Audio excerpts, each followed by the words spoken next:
Kurt Bailey, Present. Karen Bisbell, Yeah. Linda Johnson, Here. Ron Lochner, Here. Charlie Mann, Here. Jim West. Here.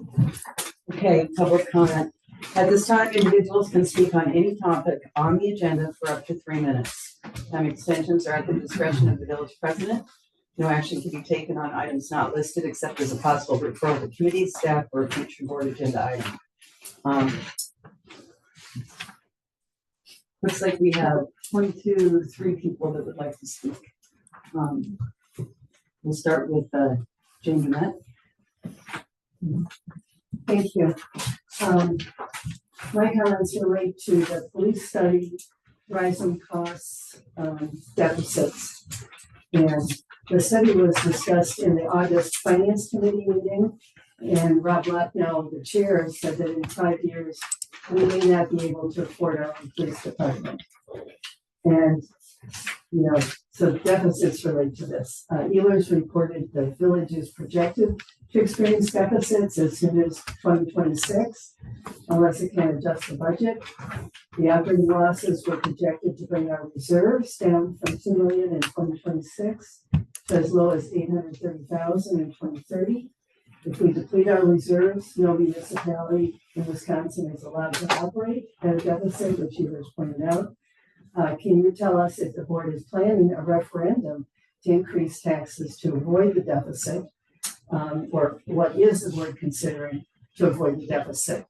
Regarding the police department study, and concerning Ron's concern that in 5 years we may not be able to afford our own police department, and considering potential deficits, do you think we should determine what it will take for us to keep our own police department for the long run and hold a referendum to increase taxes for that purpose, and then decide if the village should build a new police department facility?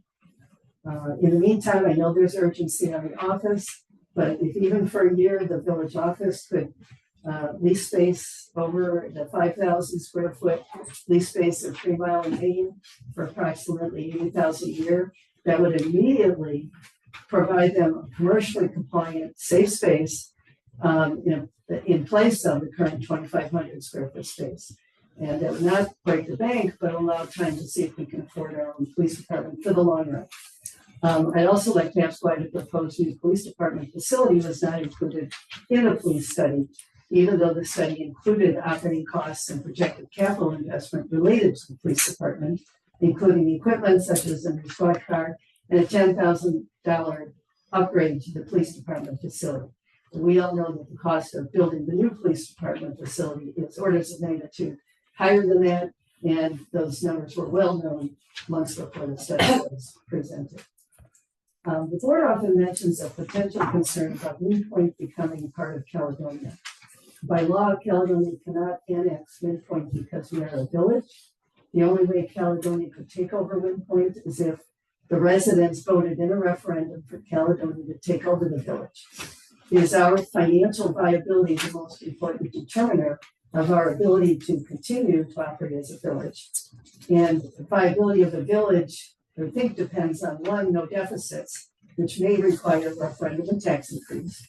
Water mains successfully being replaced before their end of life, requiring debt, corresponding road repair and ongoing maintenance be done requiring debt.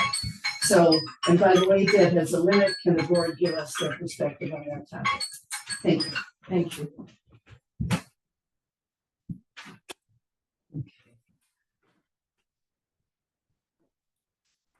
Chris Bosch. I just signed in just so everyone knew I was here. Okay. Okay. And then Nikki Fisher. All right, hello. I'm not going to repeat my previous comments that I've done in other sessions. In fact, I come here today to say thank you to the trustees. I want to thank you for being willing and open to listen to your constituents in listening sessions and in some of the committee meetings we've been in. And I think that's one of the things that is wonderful about Windpoint, and that is that we're small enough to have small d democracy here, and that our trustees are our neighbors and friends that are on this board. So I want to say thank you for that. I'd like to thank two of the trustees who have been willing or expressed a willingness to meet with me, Allison McCullough and Rob Lockman, my neighbor. Those haven't happened yet because of travel issues with both of you, but I'm looking forward to them next week and learning more about, the decision-making process and I'm thinking to date and what's been happening. And last but not least, I'd like to thank Mr. and I'm going to mispronounce your name, Gasparo. Gasparo, thank you, Trustee Gasparo, for a very detailed email exchange. And in particular, and I'm going to use your words because it was very heartening to me, that you really believe that all available options should be explored and compared side by side and evaluated based on operations and associated costs. So we can achieve the goals of service to the village, safety for staff, residents, ADA compliance, and preservation of village assets. That's very heartening to me. That's what I hope and expect will be happening in the next few months as you're considering pretty significant investment of resident dollars and village dollars. Thank you. Thank you. Okay, anybody online that would like to speak? Not seeing any little hands waiting. And anybody else in the room?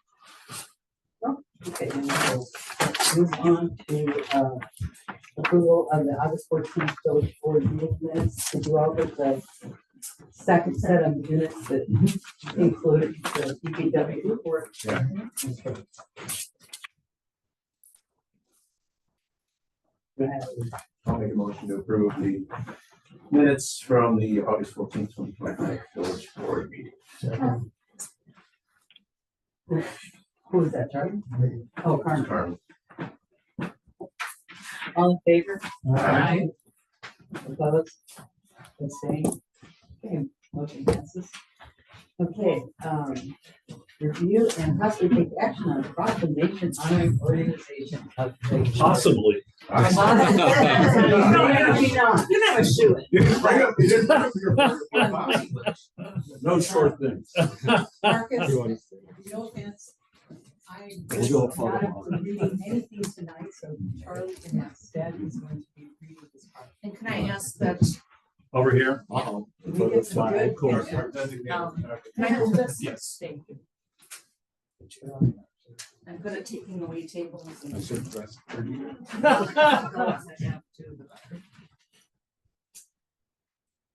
This is to honor the Johnson Foundation of Wingspread as Organization of the Year.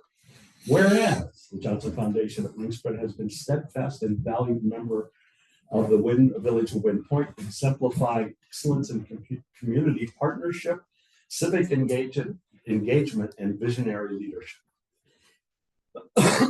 And whereas the foundation has consistently opened its doors to the community by hosting numerous events that foster dialogue, collaboration, shared sense of purpose, enhancing the cultural and civic fabric of our village. And whereas through its commitment to outreach and engagement, the Johnson Foundation has served as an exceptional team member and advocate, working hand in hand with village staff and leadership to support initiatives that benefit residents and promote the well-being of the broader community. And whereas the foundation's legacy of convening, connecting, catalyzing meaningful change has made a lasting impact, not only in Wind Point, but across the region, advancing thoughtful solutions and strengthening public life. And whereas the continued partnership between the Johnson Foundation and the Village of Wind Point stands as a model of cooperation, mutual respect, shared vision, and enriching the quality of life for all who live, work, and visit here. And now, therefore, the village board, staff, and residents of Wind Point do hereby proclaim September 11, 2025 as a day of recognition honoring the Johnson Foundation at Wingspread as Organization of the Year, and extend heartfelt appreciation for its ongoing dedication, generosity, and outstanding contributions to the spirit and success of our community. Very good. Thank you. There's a photo op. Yeah, nice. And then as well as lighthouse tours for your staff. Oh, how fun. Oh, that's great. Shake your hand one more time on that. Yeah. That's good. Charlie, you want to come in? Get Charlie in here. I'll shake Charlie's Okay. hand. This There we one. go.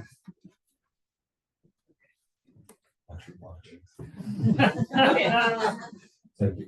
Thank you. Thanks, Charlie. Okay, thank you. Oh, how fun. Thank you. Thanks, everyone. Allison, thank you. Thank you. Thank you. Thank you, Marcus, We for love being in the everything. village. I live in the village, so I'm a village person now. Village people. But, no, obviously, we love being part of this village and the support we get, because, I mean, sometimes we're not the easiest neighbor. And so, well, you know, we get groups that are old and noisy sometimes. We actually had a group recently, and as we were discussing, we've had so many trees come down. There goes your buffer. There goes the buffer. And like, we look right through to Allison and Cheryl, right? And we had a group come that decided to begin their retreat by venting, and they just stood outside screaming. So every now and then it's a little odd, but we love being part of the village. So thank you. We appreciate this recognition, and I'm looking forward to sharing with everybody. Well deserved. All right. Thank you. Thank you. Oh.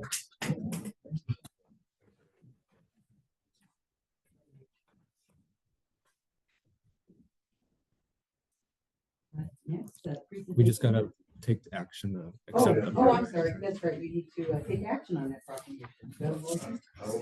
I will make a motion, proclaiming, September 11, 2025, Johnson Foundation Day, and acknowledging them as, institution of the year. Second. All in favor? Aye. Opposed? Abstained? Motion passes. Okay, now we're ready for the presentation from IPA on the police study. And I'm guessing that could be Jay. Good evening, everyone. Can you hear me okay? Yep. Great.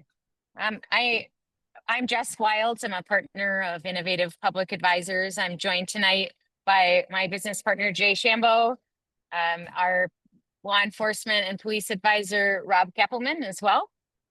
I do plan to share my screen if that's possible. I don't know if that can be turned on or not, but if not, that's all right too. Oh, there we go. Thank you. So whoever did that.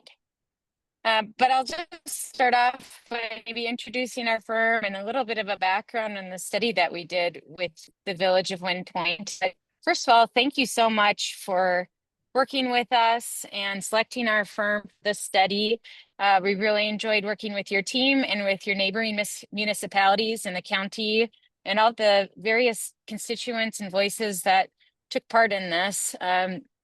We have a lot to share with you tonight, but we're going to, instead of walking through the entire study itself, we're kind of just going to walk through a highlight sheet that we created to sort of help facilitate this conversation.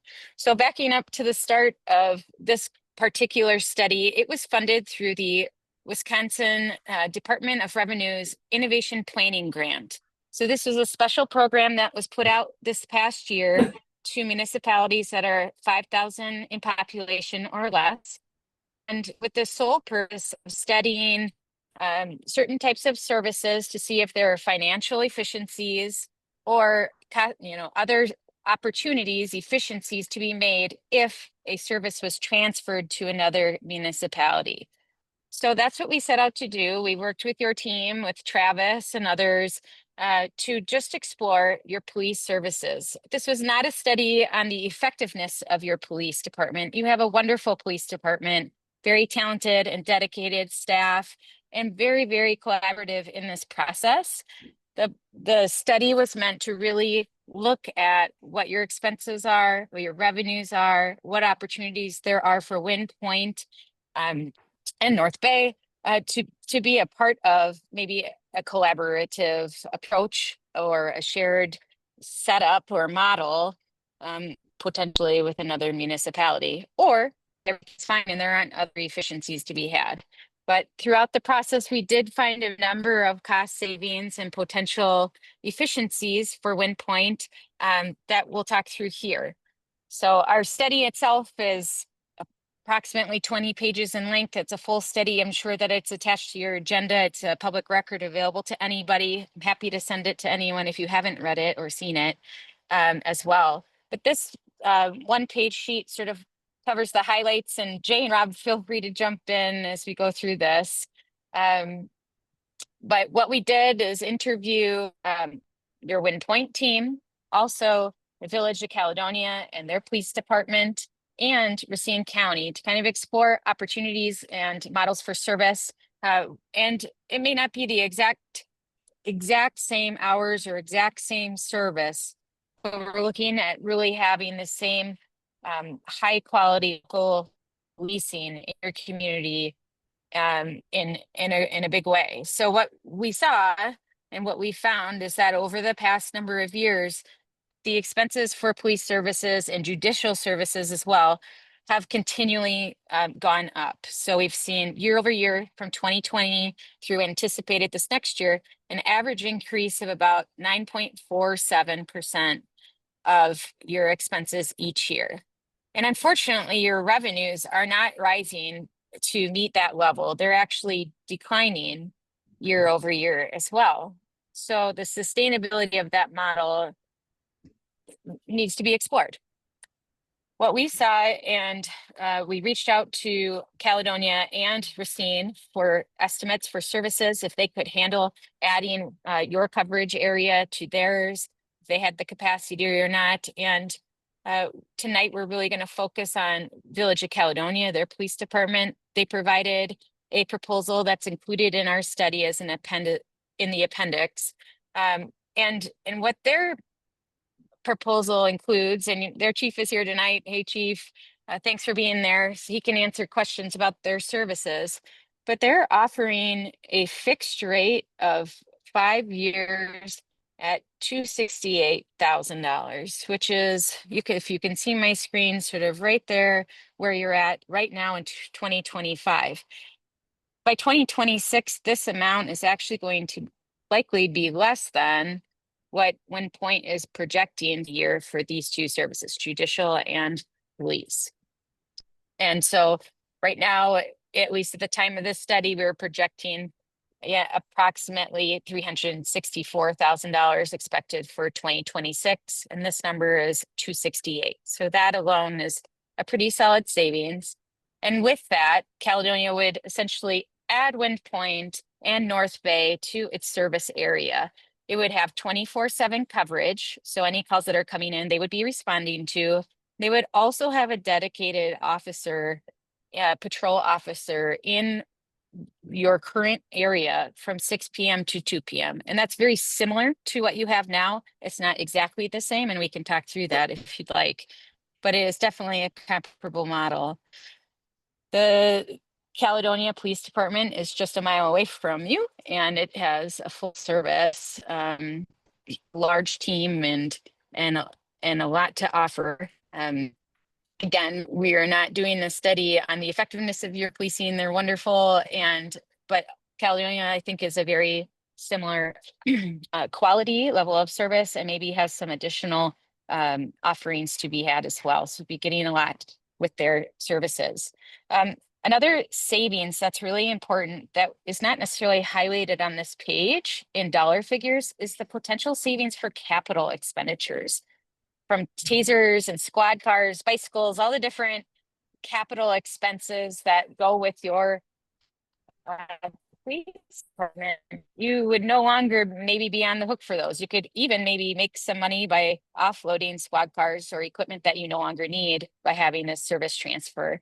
And then we believe that there's facility conversations in the future, and adding a police facility is really expensive, and that's a huge dollar figure that is also part of what may be saved by partnering.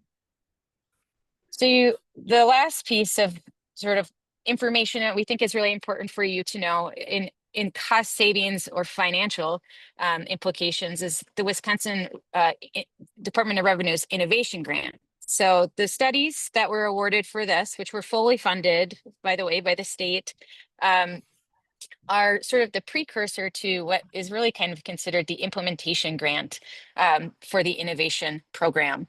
So this will help municipalities, this grant will help municipalities with the transfer of services.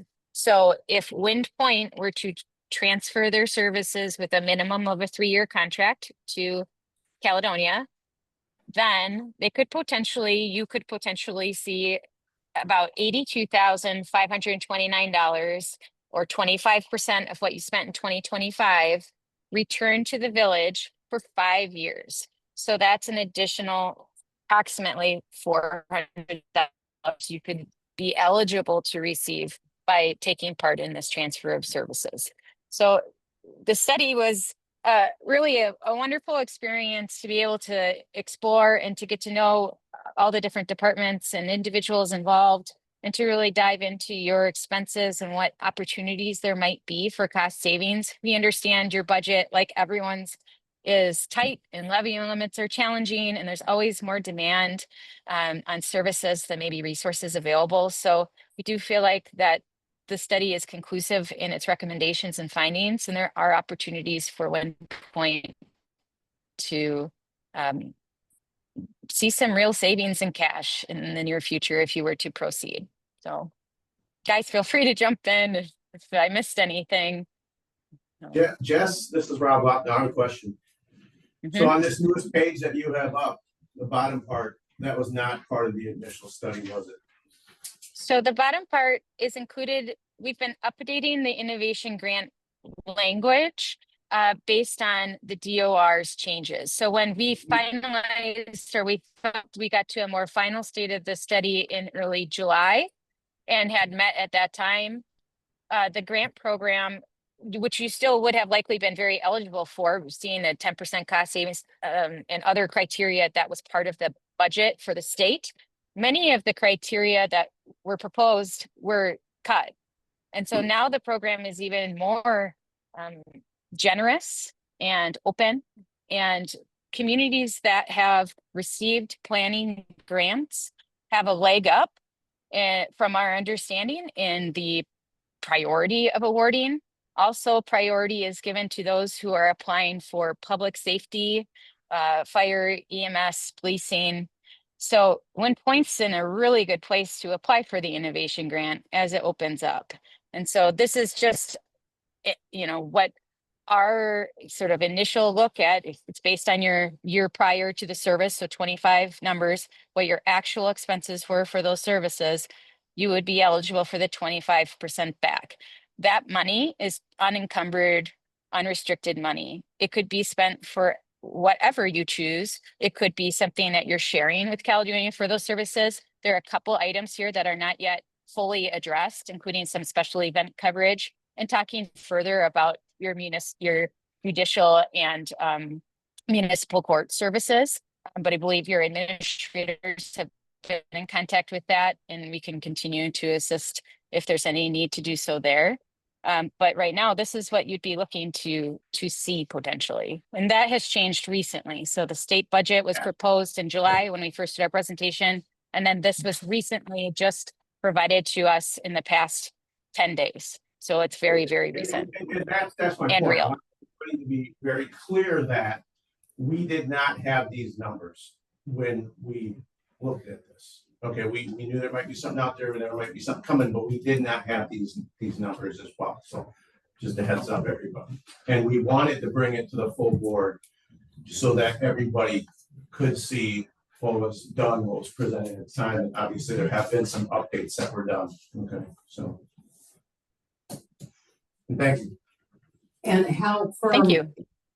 are those numbers? Because my last conversation was, it's still, a lot of it's still up in the air. They're not sure how they're going to do everything. We just connected with the DOR last Thursday. So they're pretty firm, and they're planning to put the grant out there. They're saying still in September. So I feel very confident showing you that information. Of course, it could change, but I don't anticipate it having any major changes at this point. And my other question was, when you compared the numbers that we had included all special events and everything. And in the Caledonia contract, all of that was extra. So it was not really comparing apples to apples. Yeah, I think we'll probably let Chief respond to that directly if that's cool. Then we don't want to speculate on behalf of Caledonia.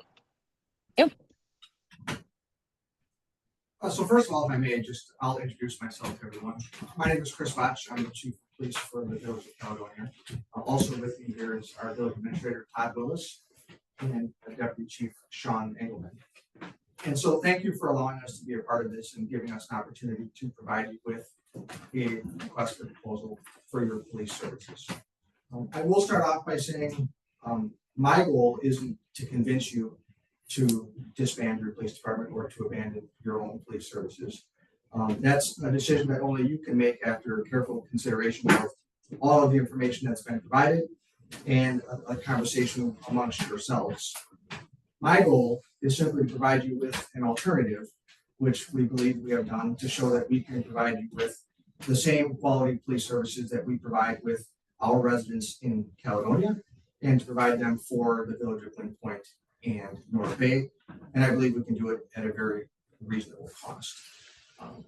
So with that being said, to answer the question with regard to the extra events and the special coverage. So our proposal, as was mentioned, provides a dedicated police officer from 6 p.m. to 2 a.m. on a rotating 5-2-5-3 schedule. And so that would put that individual in the village every day and time that they work that normal schedule. Outside of those hours, we would provide generalized patrol coverage, meaning often this would be a part of an officer's squad area. And so they would, move in and out of Lynn Point and North Bay and patrol it like they do the remainder of their squad area. So for a portion, there's a dedicated officer. For the rest of it, it's generalized patrol.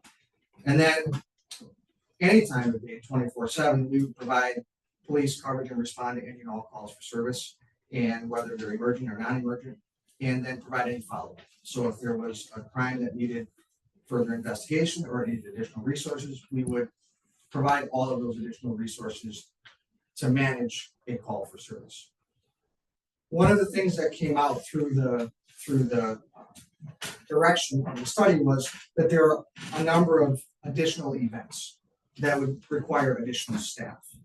And so we don't know exactly what the number are or how many staff that would require. And so if it simply requires the officer that's on duty and perhaps another one, we can manage that within our regular schedule, and we could staff appropriately to get people to those events. But if there was a scenario where, for example, you said we need 8 police officers, that would require us to bring people in on overtime. And so we wouldn't bear the cost of the overtime. So if there was an overtime cost associated with an event, we would pass that cost back onto the village of Lynn Point. I don't see that happening a ton, but we turned this proposal around in about a week and a half. And so we didn't have a chance to really dig into every single event that existed. And so if most of your events are 1 or 2 people, there would likely be no cost because we would absorb those within normal staffing. If you said we need 6, that would require us to post overtime, we would pass that back on to the village.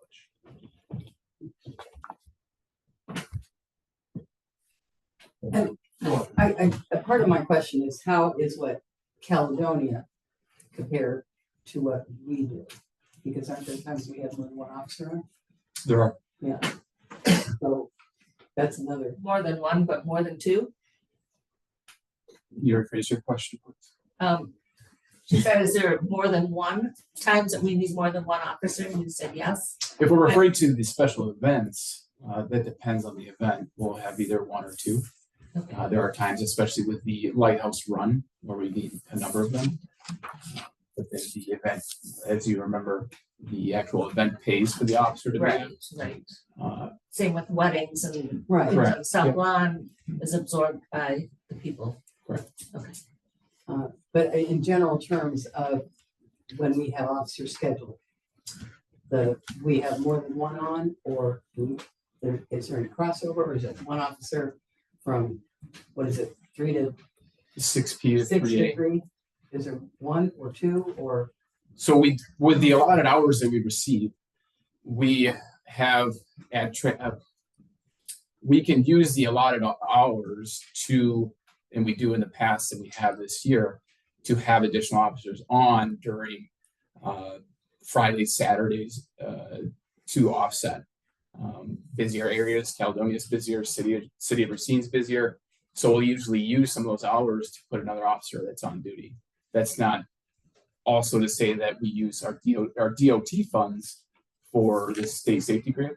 So you'll have 2 or 3 officers on at one time. Right, but. The village is paying for the one. Okay, yeah, the additional, I know the grants cover Right. a lot of those hours. So I just want to make sure that we're comparing apples to apples. So we allot the police department a certain number of hours. If he's taking some of those hours and putting them on a Friday night in the middle of the summer, 4th of July weekend, whatever, when it's busy, can we expect the same thing from Caledonia without an additional charge? So I just want to separate, there's special events and there's normal coverage. So I think we've answered the question with regard to special events. So now I think you're on to normal police coverage.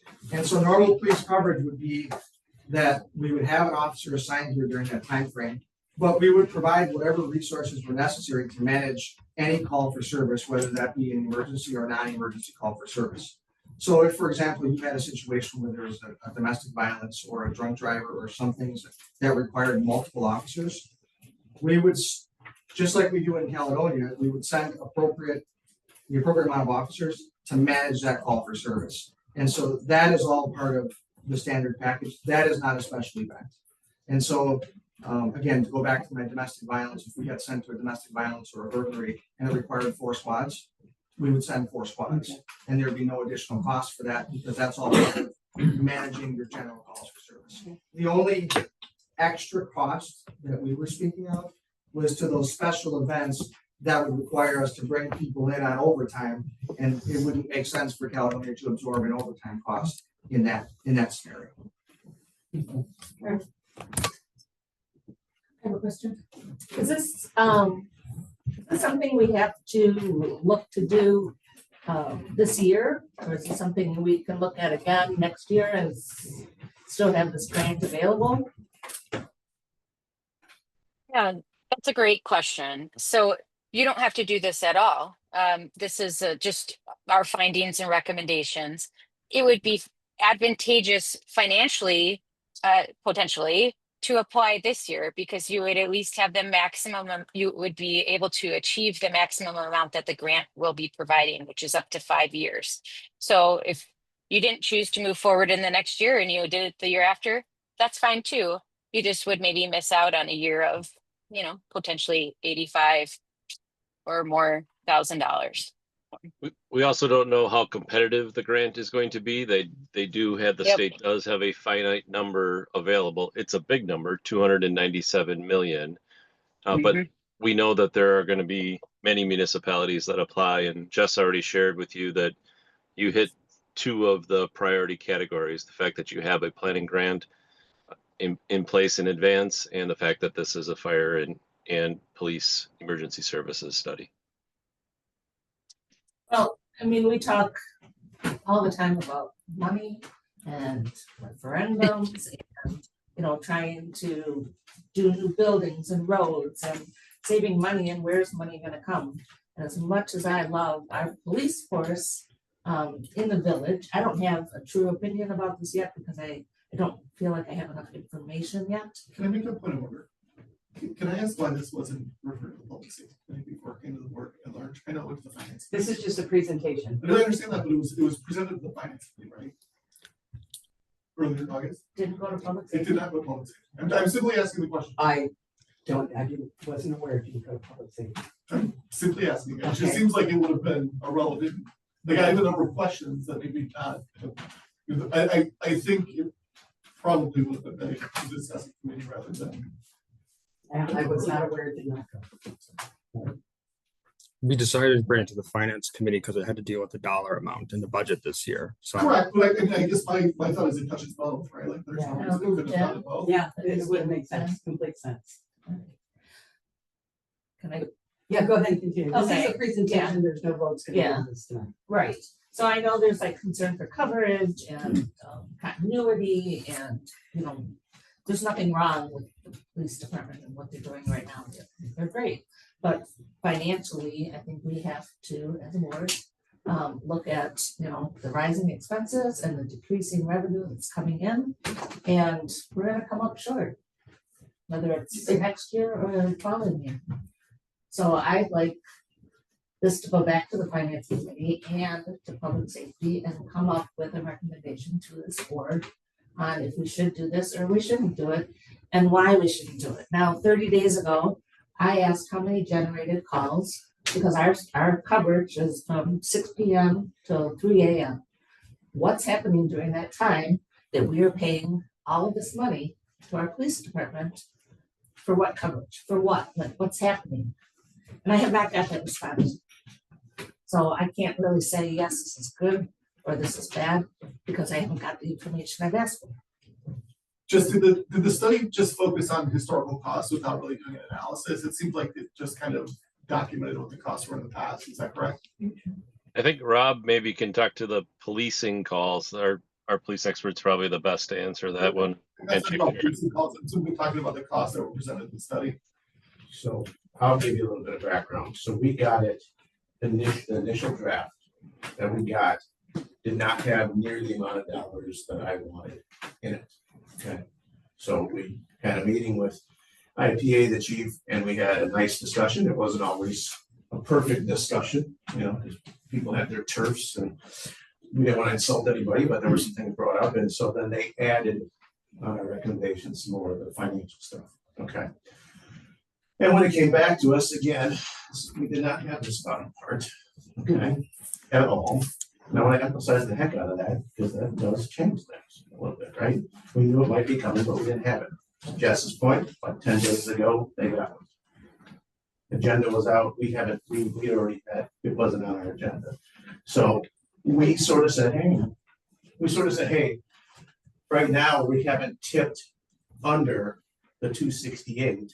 We've got a new squad, everything's going. Let's cool our jets for just a moment. Let's bring in the full board to get the presentation and then get feedback from the board. And obviously residents are here too, and they can give us feedback too after tonight with emails or calls or whatever. So that's sort of where we're at. Yeah, I guess to Allison's point, the math doesn't really math for me. It does not seem like it's even close to apples to apples. The coverage is 20% less on average, right? Like right now we have coverage from 5 p.m. to 6 to 3. No, right now we have 5 to 3. That's what it says on the study. It's 5 to 3. 5 to 3. Oh, 5 to 3. So that's 10 hours, right? So that they're offering 8 hours of coverage. So that's 20%, right? So 268 plus another 20% is 321. That's just for the policing cost. That's more expensive than it is currently for the policing cost now. So there isn't cost savings, is what I'm saying. Because the way I understand it, there is no municipal court coverage in the chief's bid. That would be on top of that. So there is no cost savings if we attempt to normalize the debt. So I think, you know, I don't know that there's, because you guys don't have court. it would be additional, right? It would be outside- it would be outside of the I can contract. speak to the court part, which is a lot more work and a lot more detail. You guys, because it requires you to go to the district court, you know, to the region, and it would require consolidation of those services. That's a lot more work than I think really what was being looked at here, because you have a municipal judge, we have a municipal judge. They are overseen by a certain district. There's some legwork and some elements that would go into actually doing the municipal services, which is why we ultimately left it out, because when we looked at this and when we felt that you guys were going to bring this, you know, to discuss, there probably would not be enough time to be able to facilitate that before 2026. If that was something we wanted to look at beyond 2026, right? That's something we would be open to discussing that, but there is a lot of logistics that goes with that. Mainly from the PD side, it would be like the tickets, where those are, you know, how are they paid, the services and everything that goes into that. So we would have to really kind of break some of those things down. Which when the chief and I were talking about it, when we submitted our proposal, we felt it was in the best interest for everybody to just kind of leave that out at the current time. It does say in there on page 34, and I know you don't have the numbers in the package, so everybody knows 34, 123, number 5, this is more discussions necessary to your point regarding citations being processed through Kelly Municipal Court. If we move in this direction, we do not anticipate any direct billing or costs associated with municipal court.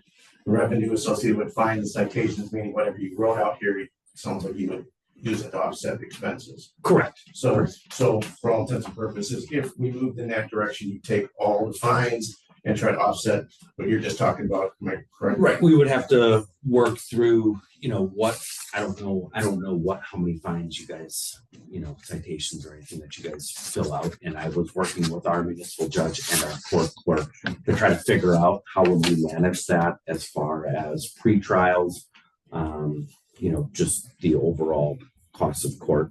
But if that was something that you guys wanted to explore further, we'd be open to it. If we did not have you handle the court, would we keep the fines that you wrote then and then run them through our court? There might be maybe a little bit of split for the administrative side, but I don't know that we would be looking to do the whole thing because I think that was. Appreciate it. And those are things, go ahead, Travis. Does the North Bay get billed together? So we would take North Bay's bill still and apply it to this contract currently? Or would you bill them separately? No, we wrote this as the proposal. So whatever relationship you have or payment you have from North Bay would be for you to sort out. This bill would essentially cover the coverage for both municipalities. So we could renegotiate with North Bay if we would please. They could technically also tell us to pound salt if they didn't want part of this relationship. So that was in the study, still having that money. No guarantees that they would come along. So just heads up. And would it, how much? Go ahead. How much less would it be if we didn't include North I Bay? think they're 27,000. 28,000. Yeah, so. They're based on I consumer mean, that, price. if let's say they go, hey, we're just gonna go city Racine, and we set this up assuming that was still gonna come, and we didn't get to the point of, getting that confirmed with them. So, and I'm sure they'll have to talk to it as well. And this is one of the big issues I have with this. I do not have comparable actual numbers for Caledonia, for Wind Point, for the court, for everything. I have some general numbers here. Yeah. But I want to see the numbers. And It looks like Chief was gonna jump in. I can share with you that I did talk to the president in North Bay, and he's aware that the study is going on and that there could be a change regarding the contractual relationship. Seemed really willing to continue to work with whatever framework was decided moving forward. Thank you. I just wanted to add with regard to the court. So we didn't do a deep dive into the court, like I mentioned earlier. We had a short turnaround time, and it is a lot of work to do the analysis for the court aspect of things. And so we wanted to make sure that there was a level of interest here. And so if the interest is serious and this is something that you're interested in moving forward with, we could certainly do a deeper dive into the court. But we tried to keep those two somewhat separate, but throw it out there as a possibility, as a talking point. And so really that's a starting point for the municipal court. And I think it's somewhere that we could get to a good spot, but that just takes a lot more conversation. And it's, as was mentioned by our village administrator, that requires some legal hurdles to meet. So to your point, I think it does need more discussion. And if that's of interest, then we're certainly interested in doing it. I do just want to briefly provide some clarification as it relates to the service. And so the gentleman on my left mentioned that there's an appearance of a 20% reduction in service.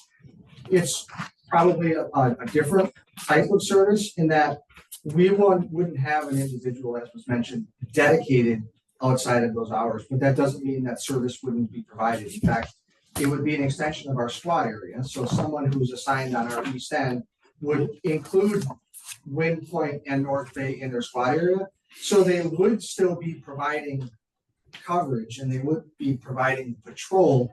We're just not saying that we're gonna have a person in Wind Point on a 24-hour basis. But outside of the 6 p.m. to 2 a.m., they would still be bopping in and out of Wind Point and North Bay and providing patrol coverage. And then they would certainly be providing response in those times. And you get response larger than the 1 or 2 officers that you typically would have working. You would get whatever number of officers were required to handle that call for service. And so, as I mentioned before, if that's 4 or 5 or 6 or detectives or whoever else would be required, that's the response you would get. So although on paper, to his point, there may be a 20% reduction in dedicated staff, there's certainly more than a 20% increase in the opportunity for officers and detectives and other staff to be here providing service. Chief, who's providing that service for us now? The county, correct? Count. So it would be comparable. It depends on the date and the availability. Caledonia obviously helps us out quite a lot. Yeah, well, if it's 11 o'clock on a Tuesday and you call 911 and you say, somebody's breaking in my house and I have a gun, and who are they gonna send? You know, Whoever's closest. whoever's closest, whether it's Caledonia or Racine County. And to be fair to our officers too, and Chief brings this up, you know, in his report every month, I'm sure we will again shortly. We do help them as well. Yeah, So, mutually. so it isn't necessarily that it's perfect, no offense. Because sometimes, you know, so let's say they're on a call and they're out on the west side of Caledonia because it's a bad call. We don't have a police force, there is that risk. Nobody comes our way. So those are all the little reasons why, and since we weren't gonna tip this next year negative, and again, third time I'm gonna say this, not fourth, didn't have that. We sort of said, all right, we're not to that 268 level. Let's see what goes on this next year with finances, bring it to the board. To Jim's point, does need to get to public safety as well. And we get a few more things ironed out and see where we're going. But we also could save $82,000 next year by switching. And we didn't know about that. And I guess my only concern is, and I think we can all agree that, you know, Wind Point, it's a really pretty safe place to live, you know? I just want to make sure that our current police spending matches the community's priorities. I don't disagree. I don't disagree with that. I just think the math is a little. Well, and Well, and This then is where he and I- and to Allison's point, I you said know, this the maybe, first time I you saw know, the report. you need to see a side-by-side comparison Mhm. to make an informed decision.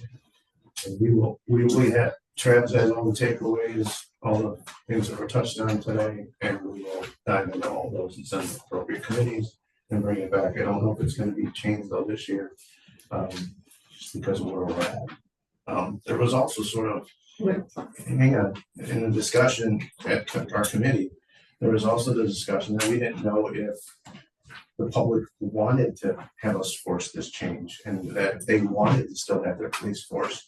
And so going into next year with all that's going on, I know staff is working on a survey to put together to get out to residents so we get the feedback. Okay. So we can do all that thing, all those things at one time. Thank you for all that. Oh, well, Thank you for coming tonight. Thank you. Thank you all. Appreciate it.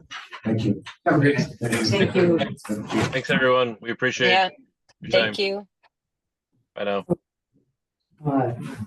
Move on to new business. Zoning administrator Jeff Sanders. Is Jeff here? Not tonight. Not tonight. I looked at it. Didn't seem like there was anything new exciting in the administrator's report. Did you have anything from him? Nope. Things are going good. Okay, well, that's good. So I guess there's nothing in the zoning administrator's report. Move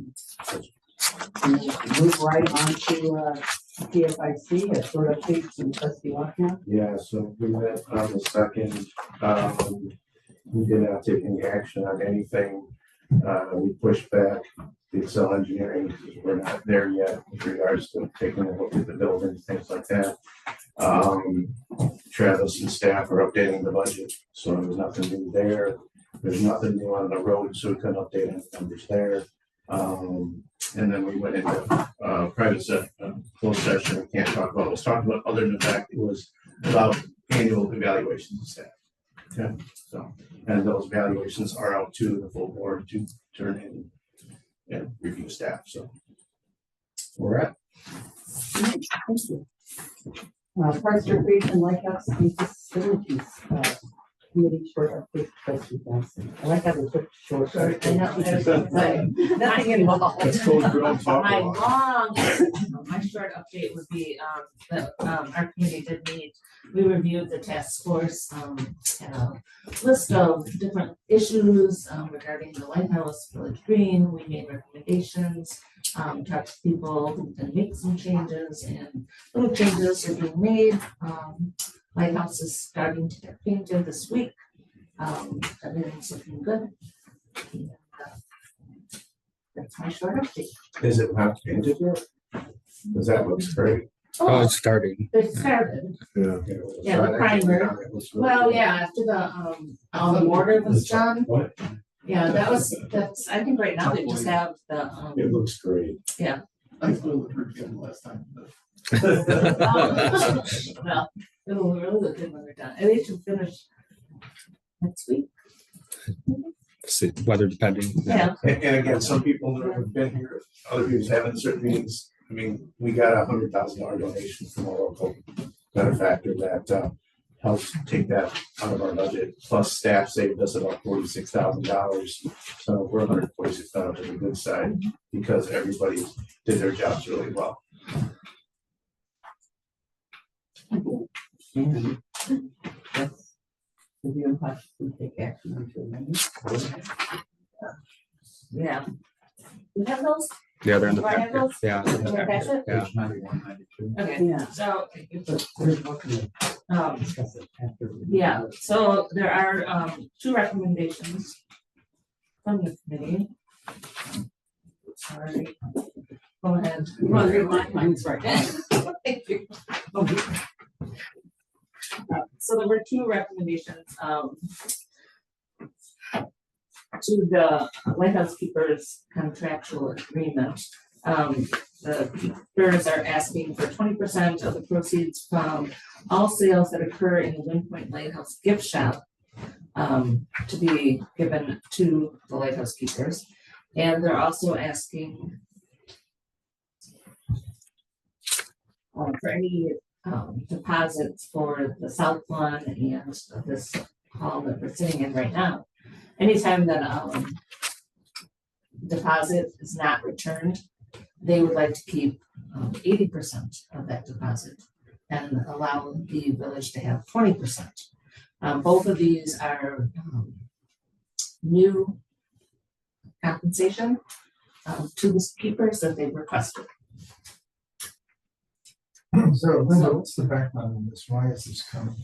Well, as far as the gift shop, Lighthouse Galleries downtown used to come and do our gift shop at the Foghorn Building on Tower Days. They've ceased to do that. The Lighthouse Keepers have started to order some items to be sold during tower climbs, and they feel that because of their And stuff they designed, for the things they designed. right, they designed a postcard. Yeah. And they feel because of their extra time in doing so, they'd like to keep 20% of those proceeds. What's the volume? Right now, It's about like 100 to 200 bucks. $30. Yeah, 100, 200 No, a month. I mean, this has just started, so So this that's has the been total twice. sale would, so we're talking about $20 or we're talking? We're talking Yeah. sales and Yeah. uh, Is 20% $100 or is? That's up to debate as a board. This is probably a decision that you guys kind of make. No, I'm asking what the total, are the total sales So $500? this has only been done twice for 2 tower climbs so far. I think last week it was $120 and Yeah, And the gross sale. is the right, money. and the time before that, it was like 139 or something like that. Now, will that increase as they get higher inventories? Right now, they're doing maintenance and postcards. The goal is to do sweatshirts and hats and tote bags, etc. So will that amount climb? So, I mean, if it were $5,000, they would get $1,000. They get $1,000. And it's that kind of magnitude. If it's twice that amount, because they're so innovative and aggressive and entrepreneurial, Correct, they make 2,000. correct. As far as the deposit, I don't have any, Do, Let's decide, is it the net proceeds? Or, Yeah, okay, who's after, paying, after expenses? I don't know, which, it's all one budget, not technically, no, not technically, so no, their who's, line item is it budget. coming out of their budget for their expenses for? No, it did come out of the Lighthouse budget, correct? I don't really know. Because there's a difference Our between budget. 20% of sales and 20% of net proceeds. That's the difference. Yeah. And that's a policy decision I'd like the board to consider, yeah. Yeah, yeah, because if their cost of goods is 90%, we're giving 20, we lose 10. My guess is that it's not 80%. You'd think the markup would be reasonable, or we just require a certain markup so that we can pay them on everything that they buy. You know, so that everybody's a winner. I think we gotta have more details in that contract. Yeah, I'm not against it. From the standpoint of the deposits, these are, when people leave a mess and they have to clean up the mess, that's the other thing. Right. The Well, deposit's forfeited. okay, so all right. first one, we need to more info, okay? Or do we want to make a suggestion to go back to them? Yeah, that's what I'm saying. What were we getting from the other group that came down that used to sell? I haven't been, that's before my time. Yeah. No, I don't I don't remember know. seeing I anything wanna say material it's for that like either. 15%.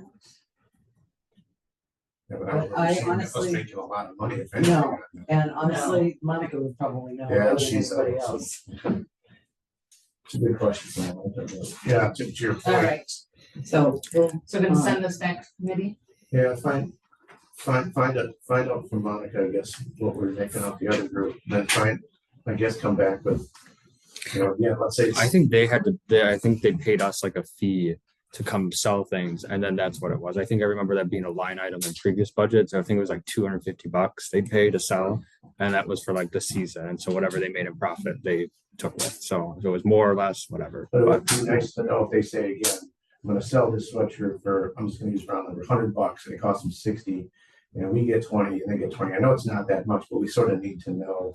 yeah, I don't believe it was they like think their that, cost but of we goods can is look gonna at. be Before we commit to maybe going underwater. I don't. It's gonna be 20% of either the net profit or gross profit. Yeah, I get it, yeah. You know, one or the other. But they might, and the other thing is, I guess, they'll find, when this committee will find out is, we don't know what the landscape is thinking. Yeah, I think it's not, but Yeah. we need to check that. That's interesting, thanks. Right, okay.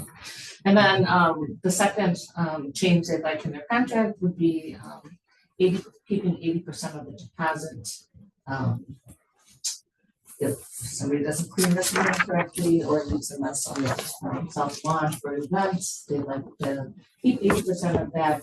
The deposit for this room is $150, south lawn, depending on resident, non-resident, could be up to $300. And essentially, the cleaning. How often? Additional cleaning, you know, we talked about it in committee and we were like, oh, it's 75, you know, I said, how much longer would you need to clean this room if somebody didn't clean it correctly? And they're like, well, maybe, you know, up to 2 hours. And I'm like, well, that's $75 an hour. I don't pay my cleaning lady that. Well, there, But excuse me, But they also said, you know, your cleaning lady's not coming in at 10 o'clock at night after a party. Fair enough. and it could be, you might have to clean a stain on the floor like Well, that. it's kind of That still was there. exactly one of the points they made. She was pulling apart. May or may not Well, and have it's to. kind of still there, so. Yeah. Oh. And Yeah, especially yeah. if they had an event the next day, or. So, yeah, my question was, how often can you not return, you know, they've been here a year and a half, how often can you not return a deposit? And 2 times. what, 2 times, Twice. yeah. That they have The glitter in the lawn or whatever. But they didn't clean that up. Well, we- You know, I mean, We asked, so, um, and that's where I was a little, you know, they said there was glitter in the lawn and they kept the security deposit. Well, if they're gonna keep, they didn't clean that, but they're gonna keep the security deposit for that. So that's where I wanted this to be a discussion. I know at the committee level, they asked, trustee Manning asked the previous keepers how many times they returned it. It was about 1 time since they were here. And they wanted to keep it for reviews, to keep it good so that they weren't taking the money all the time, so that the reviews would be better, so that people weren't mad. So, I mean, but it's never been a problem before with all the other previous keepers. I don't know why it'd be a problem now. I really don't see a need for it.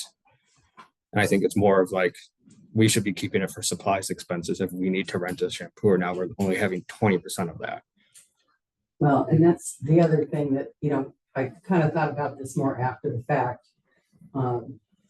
Because, you know, I did vote in committee to do the 80-20, and if the cleaning, I mean, this is part of the responsibilities of living here. And I understand if somebody leaves in a huge mess, the deposit is there to ensure that they don't. And it is to pay for a carpet cleaner or whatever to get it clean, but I don't necessarily think they should be taking 80%. I wouldn't have so much of an issue for labor for 50% of it, because that still gives the village some money to pay for the cleaning supplies and whatnot, but it also gives them something for their time over and above the normal cleaning that they would do. I didn't vote, I voted negative for this because, you know, for how many years we had lighthouse keepers that cleaned up, it was part of their job, nobody was asking for it. I feel like it creates an incentive for them to keep it. It's like inadvertently, right? If you know, because they're like the adjudicator of whether or not the deposits return. Well, they do. Yeah. They did say they take video before and after. Sure. So. I'm just saying, like, there's a implicit bias, like, if they know they're getting the extra $200. Right, instead of- but you still have to justify Sure. it. No, There's I don't video disagree. I don't or, disagree. Here, Right. you know, this is what you left, you know, now if it's one bag of trash, sitting on the kitchen counter or trash all over the room, that's, you know, that's different, but It's still their call. right, it is their call. So, but then they have to justify that. Do they let Travis, do they let staff, you and Monica know when DPW, for example, whoever might be there in or out, if they're gonna make that call? Yeah, so then it's on our administrative fee and us to do that, and Monica cuts the checks to reimburse it. So there's still a process at our level that we reimburse people. So there is. You could overrule them if you thought it was a shaky decision, to Jim's point of implicit bias. So. Yeah, well, yeah, they report to me. So yeah, I could say no. Yeah. Gotcha. Well, because I remember last year, you had to come out and help. Was it- Before they were hired, yeah. I think it was before we had the light housekeepers. 'Cause we were Yeah, it was sweeping the road, trashed. And it was trash. I mean, it took us like 45 minutes to clean it up, so it wasn't like crazy. I mean, it's not like it took us all day, but there was 2 of you, right? no, it was just one. I just wanted- Yeah, 45 I just came minutes, over and and you did would it. have been able to keep $200. Not a bad deal. No. I mean, it was just like, they just left their garbage laying around, so you just picked up cups and stuff. We didn't have to deal with that. All right. Things like that. More discussion on this? I'm more of a 50-50 person from what I feel 50-50. And the thing is, do we need to put any kind of time limits on that? I don't know. I'm not the one making the decision if it's too much. Because I know that the contract states you basically have to leave it how you found it. And if you don't leave it how you found it, I mean, there are people that will, you know, go, well, everything will be okay. The dishes are in the dishwasher. They'll unload it. It'll be okay. Well, is that going to be somebody going, oh, sorry, you're not getting your deposit back? Do we have any type of list stating, Yeah. you know, this is, Yeah, these in are the- reasons, No, in the contract, it does state what the renters. what the expectation The is. expectation is, it wouldn't hurt to have something posted in the kitchen. To explain that again, because when you sign a contract and then you come here 3 weeks later and have your party, you might go, what was that? What was I supposed to do? I mean, that might be a good thing to do. Or they should be saying it when they meet them to do the tour too, before they come in and set up too. So sometimes do When they that. meet them, 'cause Yeah. that's not always done. Well, we got married, my wife and I got married here, and the previous keepers met met us here, met my wife here and explained because the gals were inside and all that, so. Assuming they, each Cause that's not always done, attendee, so. yeah, then that's a different issue. Your option is either to, you can amend the contract to be recommended back to the attorney. For both sections, you don't have to bring it back to the committee, but if you feel a sense, you can move it forward back to the attorney and then bring it back next month in October. Or if you feel like you want to bring it to committee, you Or, you can. know, we do 80-20 on everything, all their other commissions are 80-20. Why couldn't we just do an 80-20 on this? That's That's what it That's what it says. says. No, we have 20-80. We get 20%, they get 80, right? That's what everything else is. The building inspector gets 80% of the profit on a building inspection. We get 20. We get 20. We're not doing the most work. I don't think anyone's getting, enriched by Rich, any of this. no. Yeah, we could be here all night. No, and I don't want to, so. And I just think incentivizing people to do, to take care of this facility is a good thing, not a bad thing. And I don't think there's a huge amount of revenue. Let's take care of it. Right, that's happened twice. 50-50, is that a, Are you proposing? If you wanna make a motion. I thought you were the one that brought up 50-50. Or was going back. I think there was. Hit it, Okay. hit it. You mentioned 50. All right, I'll make a motion then, on the deposits. If the renters fail to properly claim that the keepers get 50% and the other 50% of the deposit stays with the village. I'll second it. All in favor? Aye. Can I make a friendly amendment to your motion? Sure. That it goes back to Eric?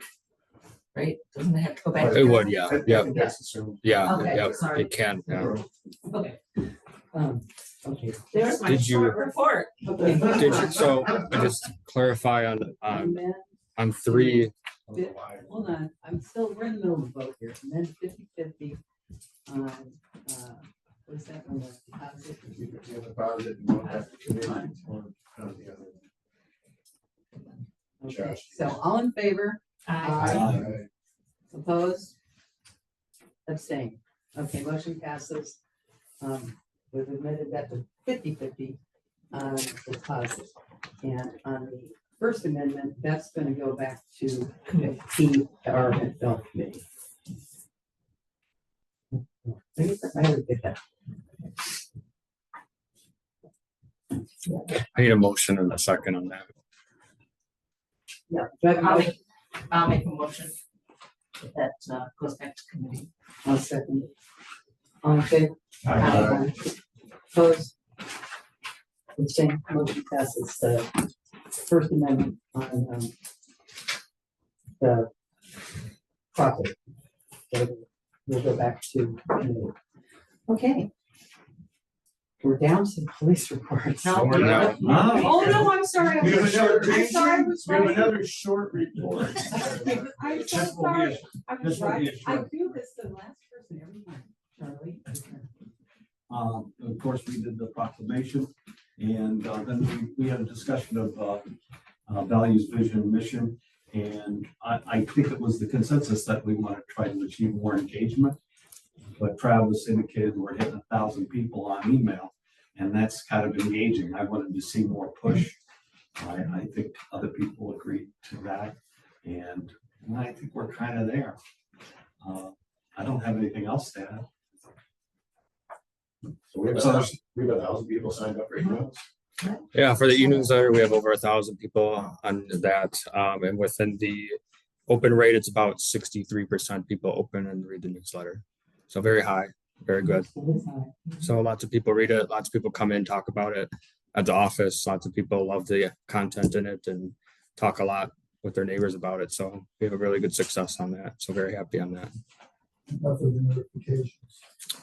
I could pull another new report, but we'll be sending out a postcard here shortly about the signing up for e-alerts and staying informed about projects, communications, new resolutions or ordinances, it says, and it's has QR code and it says sign up today. So I'll try to get a push on that because it's important. Like during the storm, we had a lot of communication when things were down. We did a lot of push on the e-alerts, and it's a really good way to get texts right away on your phone instead of looking at your email. So we're trying to push that, but we're only 9 months into that. So we have about 80 the last time I've checked. Any ideas on how to improve on that? That would be out of the discussion for right now. We discussed a postcard with QR code, so all you'd have to do, you actually get a piece of paper and you hit the QR code and it'll direct you to sign up for alerts or newsletter or basically our webpage where you check things off. Sure. Okay, now. Your officers were busy in August, 183 complaints, 3 physical arrests, 2 for domestic battery, 3 drug arrests, and 2 warrants, meaning 2 people that were coming through your village with warrants were arrested on those outstanding warrants. You can see the citation totals there. You can ask me a question. I'm not going to go through them. The PD was at 3 special events, the Jazz in the Park Village Picnic and the car show. Along with we assisted with Prairie with another event. This is the Caledonia Police Department 3 times last month in August. This is the city of Racine 1 time. That's pretty much it. Okay. Oh. Well, we had the village picnic. In August. And it was a beautiful day, I'll tell you that. It was a great day for picnic. And probably 80, how many people? 85? Yeah. It was a good day. We had a bake sale. That was very popular. And we had the zoo there. We had face painting, rock painting, balloon animals. A lot of for kids, bounce house. We'd like to get something there for adults, you know, music or something, but the logistics with having music and using the pavilion for the food is kind of a tough one. So, but anyways, the next event that the community club will probably be doing is the lighting of the wreath.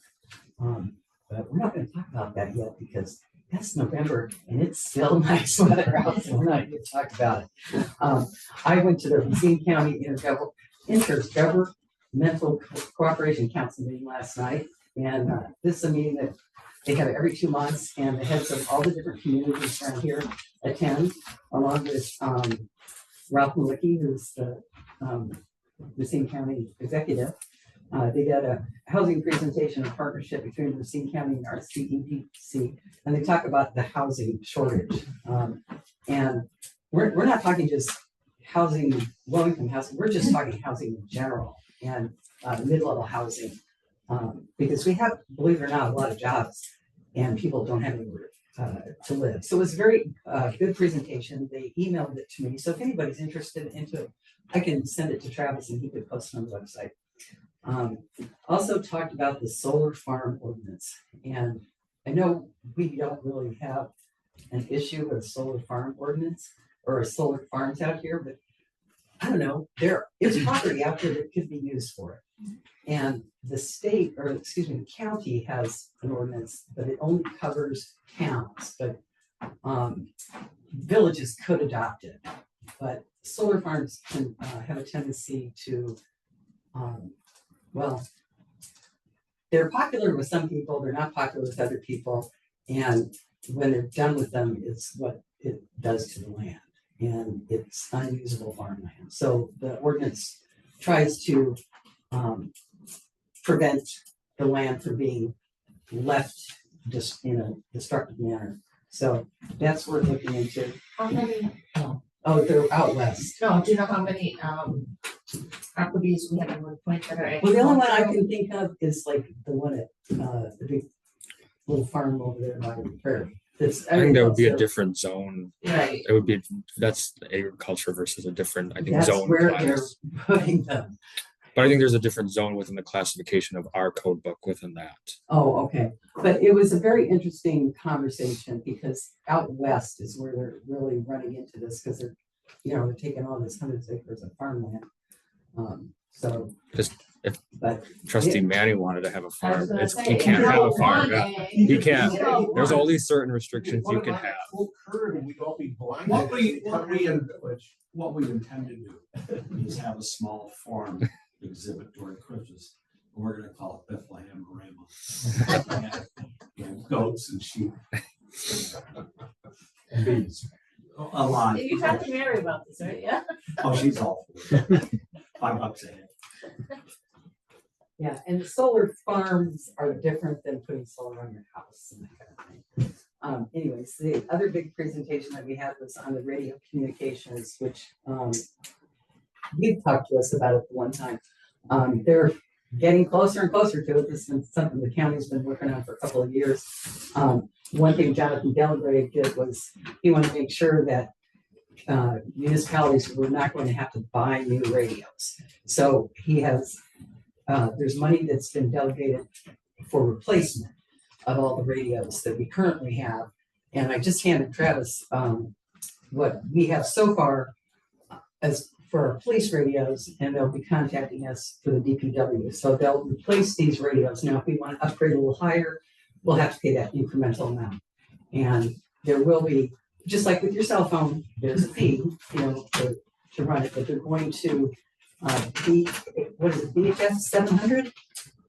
Yeah, well, it's gonna depend because the fire department operates on a different UHF where we operate primarily on a VHF. That's, if we want to get in the weeds of that, it's just different frequencies and digital capability. What's happening right now, because our order is already in for the 27 release of this. The new dispatch center is going to be built next year, starting all the break ground hopefully in February. Once that's completed, this plan of which you have in front of you is supposed to start. So we'll have the equipment and then the onboarding, but it won't be, I mean, they're looking at an 18-month Right, they said facility not till build. 2027. Yeah, so, but they're getting, just like you said, they're getting all the orders in for all the municipalities, fire departments, police departments, DPW, anybody that's gonna be on Right. those frequencies. Yeah, they said they had the orders in like by the end of this month, something like that. Just out of curiosity, are we getting the radios that have more than one frequency on it? Oh, yes, yeah, but we're not having to pay anything extra. Ours are gonna be provided free of charge, other than the subscription and annual fee that's required, that's based off of Motorola. Right. And they're still trying to develop what that fee is going to look like in 27, but it's gonna be significantly less than buying an actual radio itself. Oh, Those yeah. things are $4,000, $7,000 Yeah, a so piece. it's big bucks. So the county's paying for that, the radios themselves. And that was another presentation that they emailed to me. I can have Travis put it on the website if you guys are interested in looking at it. But it's like we're getting up with technology, and Racine County, Walworth County, Milwaukee County will all be on the same. Kenosha is on a whole different system, so don't know about that. Yeah. And that's all I have for that. And now it's Scott's turn. Okay, I'll keep it quick because the Packers are on. So, but I met with our consultant regarding 4 Mile Road, and what we all talked about and agreed upon and voted on is now kind of a moot point. So basically what happened is that Wisconsin Gas decided they wanted to join the show. We submitted to them that we were doing the project 9 months ago. There was crickets from them. And then a week ago, they notified us that they are going to relocate the gas. So the individual that does the design for Wisconsin Gas actually lives in the village. So he stopped over by me last Thursday and talked to me about it. He's going to be designing it right now, and he's going to push for it, but he anticipates them starting in October or November. So that pushes us off. So that's not going to happen for us for a starting point of that, like we originally planned. And then because they're always first in the process. And then Caledonia notified us last Thursday also that they decided to take a look at their televising of their sanitary sewer, which, as you all know, they own the sanitary sewer in the village. And they decided that they are going to do some replacements of that. And because they, as it works in the construction game, that you start from the bottom up. So since they're the lowest or the deepest utility, they're going to get first shot basically. So they're going to start after the gas. So the gas will start in October, November. They anticipate 2 to 3 months. And then the sanitary will start. And unfortunately, we talked about keeping westbound traffic open during the process of our water main restoration. Well, the sanitary main is on the north side. So that's not going to happen anymore. And I can go through all the stuff that they plan on doing, but they're going to be replacing 51 laterals on 4 Mile Road because it's like a roller coaster. There's a lot of sags in there and they're bad and they're breaking up. So they're going to repair and replace all those from the main to the right of way. They're going to relay some 18-inch, about 150 feet of 18-inch sanitary sewer on 4 Mile Road. They're going to line some of it. They're going to remove some manholes. They're going to replace some manholes. So it's going to be a big, long deal. I'm anticipating about 2 months worth of work on that. And then we can finally start with the water, which probably will end up somewhere in the late spring, early summer. I did talk to R.A. Smith today, and I asked him about, does it make sense to keep our anticipation of getting a lower bid or a lower price for doing our work by keeping it in the winter, and maybe have a gap in between Caledonia and us so we can still start in the fall. And he said it doesn't really work that way because when we bid the project, Caledonia isn't separate from us. They are part of the whole scope of the big project. So separating it doesn't make a lot of sense because you want to keep the contractor here doing the work.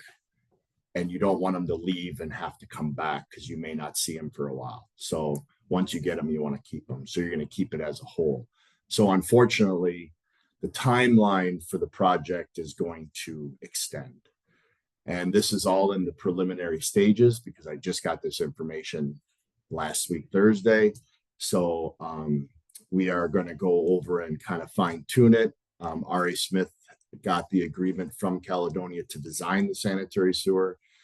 As part of our project, we'll be the lead on it. They'll be the minor on it. And once they get the information from the design, it will still go out for bid. Our anticipation is going out for bid in November, October, November, but our portion of it that we're responsible for won't be until next year, hopefully. So more information to come, but this is all going to come back to the Public Works Committee and then come back and do the recommendation on how we're going to attack the traffic control and all that stuff and what makes the most sense for the residents. Because what was anticipated of working on the water on the south side and having a full asphalted road for westbound traffic is probably not going to happen now because they're going to have trenches going across the road for the laterals that have to be replaced. So long story short, you've let all these people know this, we were planning to do this, and then they're just coming a little later to the party. Yeah, 9 months ago. So that involved tearing up the road and all that, doing this, the sewer work and then the gas work. Where are the sewer lines? The sewer lines are on the north side of the road, basically from Main Street all the way to their force main, which is somewhere around Willow Spring-ish, Wind Point Road, Willow Spring, kind of. So to Carmen's question, will they be tearing up the road and to replace those 51? Yeah. Yeah. They're gonna have to make trenches across because there are houses on the south side of the road that will be getting new laterals to the right of way, which is going to be going across both lanes of traffic. Yes. So they tear up and then patch, tear up and then patch. That's a discussion that we will have on whether or not we want to keep it gravel or we want to patch it because patching costs more money. if you want to put it patched. So that's going to be an incurred cost. Is everybody okay with driving in gravel? Who's paying for that? Yeah, that was good. Who's paying for what? Paying for Who's that? paying for the repair of the roads that they're tearing up? Well, it's part of the construction project, so we'll end up repairing it anyways, because it's just When you less say that we'll we- have to, it's just less that the village of Wind Point will have to pay for pulverization, because by the time the gas company, the sanitary gets done and the water gets done, there will be no road left. Isn't it possible that we could like do our project at the same time? No, you Or can't have behind? everybody walking on top of each other because it just gets too, Or, it like just gets too behind much. each other? No. Is there? Because tearing it water up? is on the south side and sanitary is on the north side, so they would be constantly in conflict with each other the whole way down, and it would be, and typically it's probably the same contractor that's doing it. Right, that's right. So- Anybody who went down into Racine, before they're now fixing Main Street, and saw how they Mhm. ripped up those 4 blocks, that was your gas, from what I understand. I remember correctly, that was the gas, but They say they're gonna directional bore the majority of it, so it'll look a lot like if anybody's here from Lake Meadow area where they currently are now, that's what they're doing, kind of in similar to that. Burline, Maribor, when they were potholing and making little squares in the ditch and stuff. So where are the gas lines?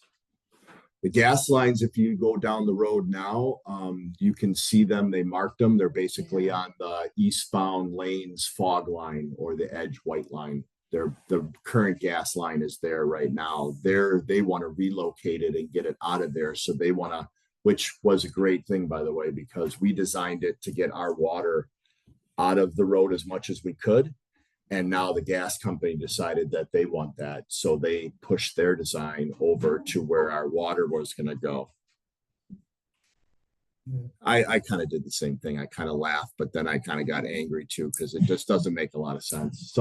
So we're in a battle with the gas saying, we were there first and, you can't push us out because we're not going to redesign the whole entire project to have that. So it's kind of a mess, but Ari Smith is controlling it. Huh? who legally has to say? No, I know Caledonia has to say on, because they own the line, but who has to say? It's more of a working relationship, but Wisconsin Gas is Whiskey Energy. So I mean, they are the big dog. Yeah, they are. Yeah. So like I said, it's going to be coming back to the Public Works Committee and we'll be discussing all this when I get more information and how this impacts the village. But just so everybody knows, what was anticipated to be 6 to 7 month long project has now gotten a lot more just because Wisconsin Gas and California. The good So, news is the good road news. couldn't have been done, and then they decided to change. Oh, that's true. The gas. Well, no doubt about it. Well, There- yeah. there is a silver They- lining. Yeah, it is. Thank you. That's the way it Yes. works in Chicago. Okay. Yeah.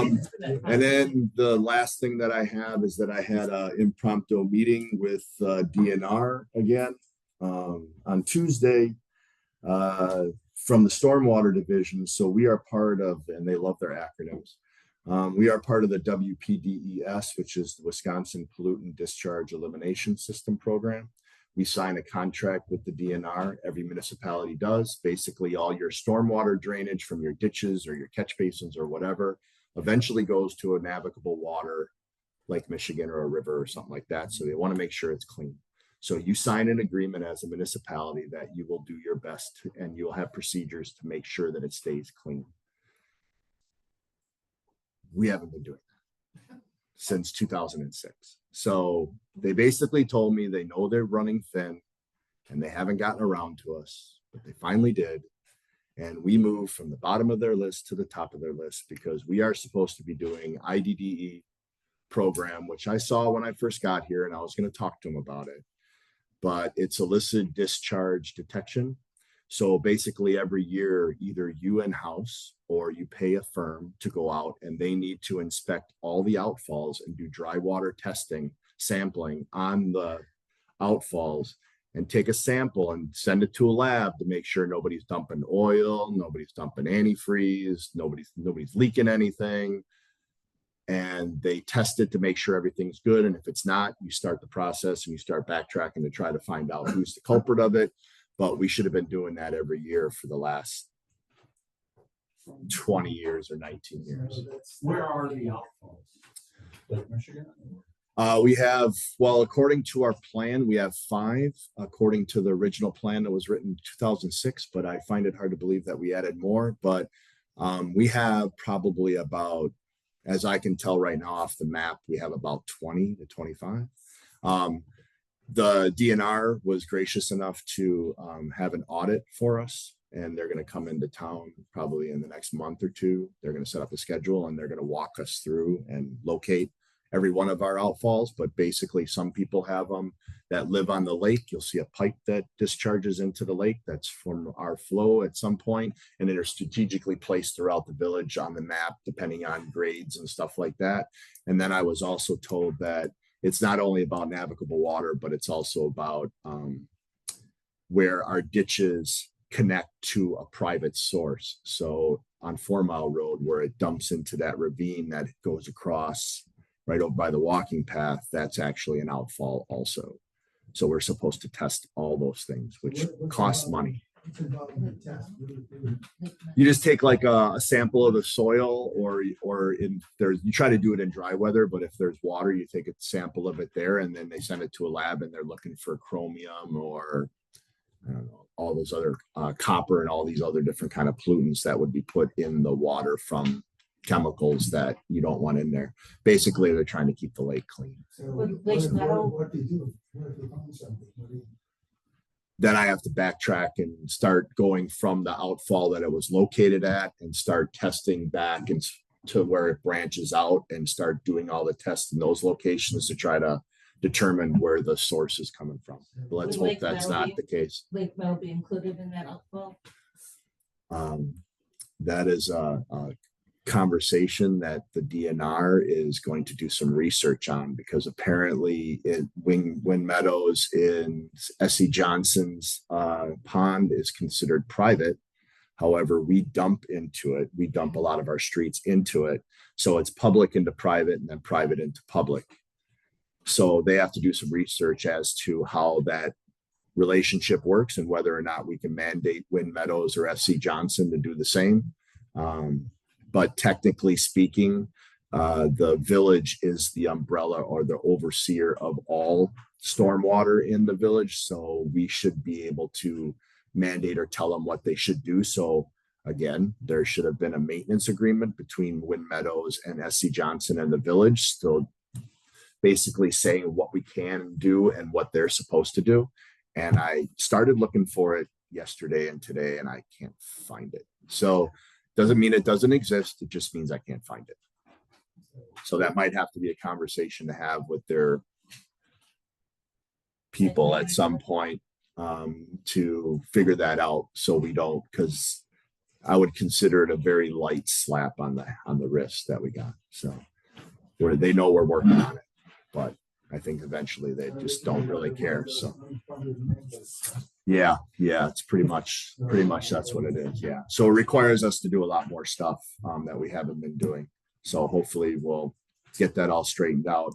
And then they also showed up because of the SWPPP, which is the Stormwater Pollution Prevention Plan, and that's on your facilities. And we are non-compliant in that also because technically you're not supposed to have a drain near the salt building for the potential of salt to be discharged into the drain that goes directly into the waterway. They don't like that. They like a buffer in between, something that will filter it out. They don't care if you don't want it or not. That's what they require. And I am looking into the plans. Hopefully I find the plans for the garage, but they're very concerned about the drain that's in the middle of the garage because it looks as if it does not go to sanitary and that it looks like it goes to storm.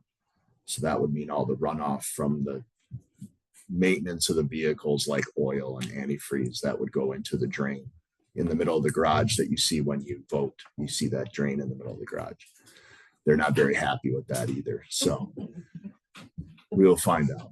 So we got a little bit of work ahead of us, but we'll be okay. This is all brand new. So this will all be coming to the public works at a later date. And I know you've been working. That's all I have. Yeah, I know you've been working alone. So yeah, for the last month, Tom's had some family Right. issue But that he had yeah. to deal with. I just want to thank you for everything that you do. Absolutely. I mean, yeah, I mean,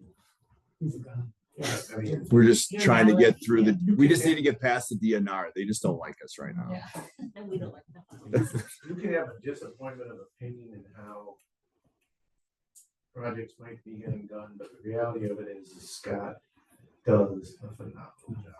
Thank you. The DPW does a phenomenal job. Well, they do. It's a team effort. Creek, if we didn't have your knowledge and all that, and your dedication. Thank you. Tom loves it. He loves learning. That's it. Thank you. Administrator. The state levy limit worksheets are out. The village will now see an extra $451 in the levy limit formula for property taxes. That is your new gain that you'll see. So 0.04 was correct from the estimate.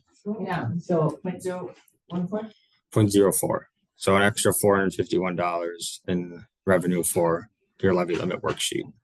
okay, so overall, that's the increase after everything. $450. Well, that doesn't include your intergovernmental revenue. So your intergovernmental revenues like shared revenue will continue to be released throughout the month of September and October. But that is the basis of just property tax share. Right, So our taxes aren't going up. correct. I know a lot of people are worried about that with the, Nope, the levy limit will be cut in half because of the reassessment. Yeah. So the estimated property tax, I think the last time I looked was like $2.84. So, but don't quote me on that because Board of Review is not done yet. They meet in October and that will be finalized by then. But your levy limit will be cut in half because of the reassessment. We can't, by state law, do anything to increase taxes after a reassessment.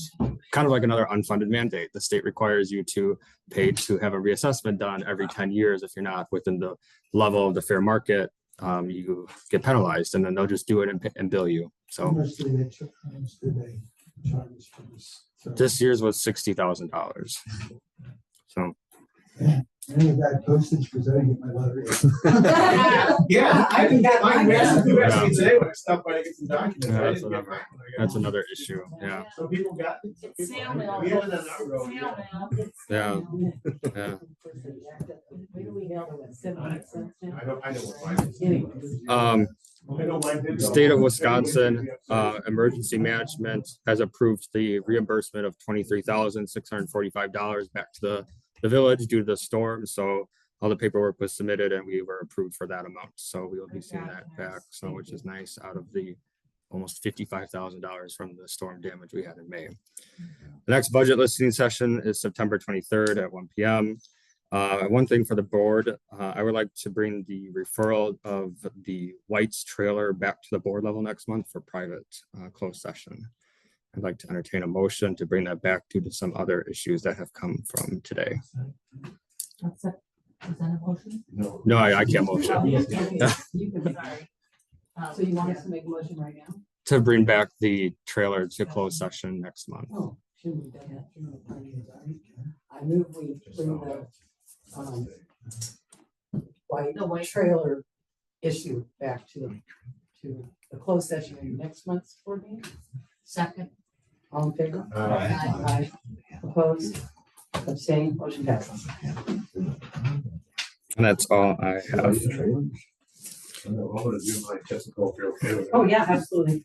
All right, I'm gonna make a motion that we consent and receive the following items. Item 1, village and utility financial reports, August 2025. Court reports, August 2025. Police reports, August 2025. Fire and EMS reports, August 2025. And building permit reports, August 2025. In second? All in favor? Aye. Opposed? Abstained? Okay. Referrals? It'll be the White's truck will be coming back to the board. And then the Parks Recreation Lighthouse Facility will be talking about the contract. And then you'll need a motion to entertain what you talked about on the police study, if you want to bring it back to public safety or the finance committee or what you're looking at. We wanted it to go to both. To both? Okay. I'm going to start with public safety since they haven't seen it yet. If their feedback, bring it to us. Is that okay? It's a policy decision that you guys can make. Your committee, right? Carmen. And Carmen sits on both. Yeah. You sit on both. Who else is on that? You are? And you are? Have you both looked at it enough to know? I think I still have a question. And just, no. Do, We should be. why can't it be a joint meeting? We can do a joint meeting, that's fine. That's a very good. That's very good point. That's fine. Two birds, one Okay, stone. so I would suggest a joint meeting then for the police study to go back to The joint, Yeah. joint meeting of the, PFIC and public safety committee. the second, I'll second it. all in favor? Aye. Opposed? Abstained. Okay, so the police study is gonna go back to the joint meeting. And that was Linda. And then who seconded that? Right, good. All right, and then the contract is going back. All right. The other part. Yep. The approved part there. All right, so, I'll make a motion to adjourn. all in favor? Aye. Aye. Opposed? Abstained? Meeting adjourned.